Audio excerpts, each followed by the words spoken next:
Assalamualaikum warahmatullahi wabarakatuh.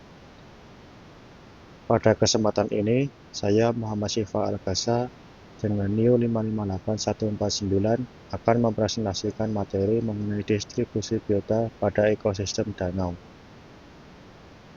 Danau memiliki struktur lingkungan yang kompleks. Tidak semua bagian danau memiliki kondisi yang sama. Ada area yang banyak menerima cahaya, ada yang gelap total, ada daerah yang kaya oksigen, ada pula yang oksigennya sangat terbatas. Nah, kondisi yang tidak merata ini menyebabkan biota menempati zona tertentu sesuai kebutuhan hidupnya. Oleh karena itu, pemahaman distribusi biota di danau sangat penting dalam pengelolaan perikanan, penilaian kualitas air, serta konservasi dan restorasi habitat. Danau dibagi menjadi beberapa zona berdasarkan kedalaman dan intensitas cahaya.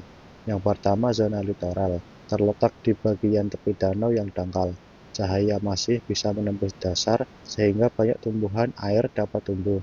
Di zona ini, keanekaragaman organisme sangat tinggi karena terdapat banyak sumber makanan dan tempat berlindung. Yang kedua, zona limnetik.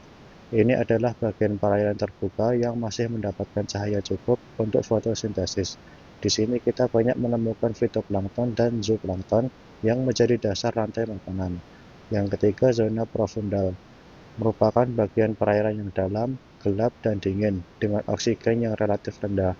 Kondisi ekstrim menyebabkan hanya organisme tertentu saja yang mampu hidup di sini. Yang keempat, zona bentik. Ini adalah dasar danau, ditempati oleh organisme yang hidup pada sedimen seperti cacing dan larva serangga. Mereka berperan penting dalam proses penguraian bahan organik. Distribusi biota dipengaruhi oleh 4 faktor utama, yaitu yang pertama, intensitas cahaya. Cahaya menentukan batas maksimal fitoplankton dan dapat berfotosintesis. Semakin dalam, semakin sedikit cahaya tersedia. Yang kedua, stratifikasi termal.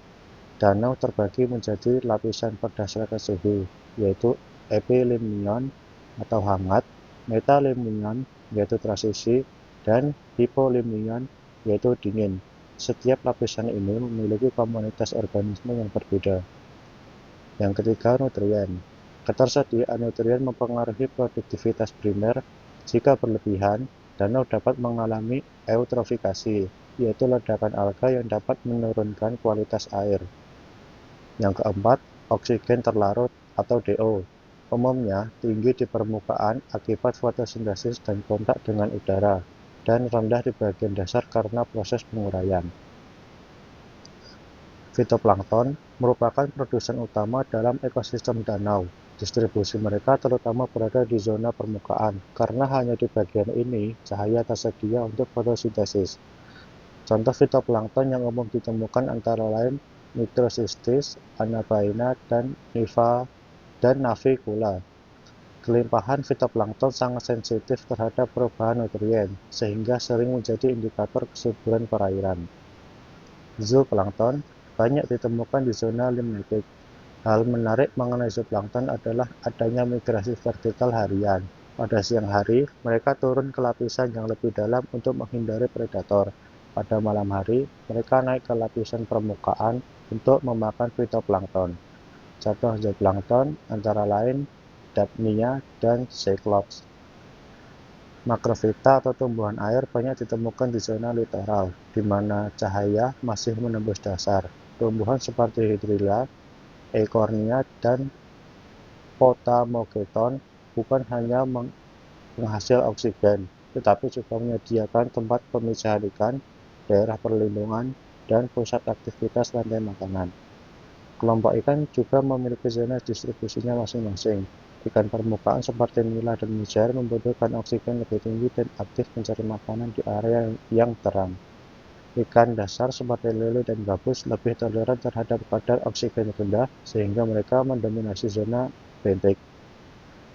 Bentos hidup di lapisan dasar danau pada sedimen. Kelompok ini termasuk lava serangga, cacing, dan moluska. Menariknya, bentos digunakan sebagai indikator kualitas air. Contohnya, dominasi tubifex menunjukkan danau kaya bahan organik yang dapat menandakan pencemaran. Studi kasus, Danau Toba memiliki zona profundal yang luas, sehingga kadar oksigennya rendah di bagian dalam. Hal ini membatasi distribusi ikan yang lebih terkonsentrasi di lapisan atas. Di Rawapening, sebaliknya, mengalami ledakan eceng gondok yang mengurangi intensitas cahaya dan menurunkan oksigen, sehingga berdampak pada penurunan populasi ikan. Kesimpulannya ialah distribusi biota di danau ditentukan oleh cahaya, suhu, nutrien, dan oksigen. Setiap zona danau memiliki komunitas organisme yang unik.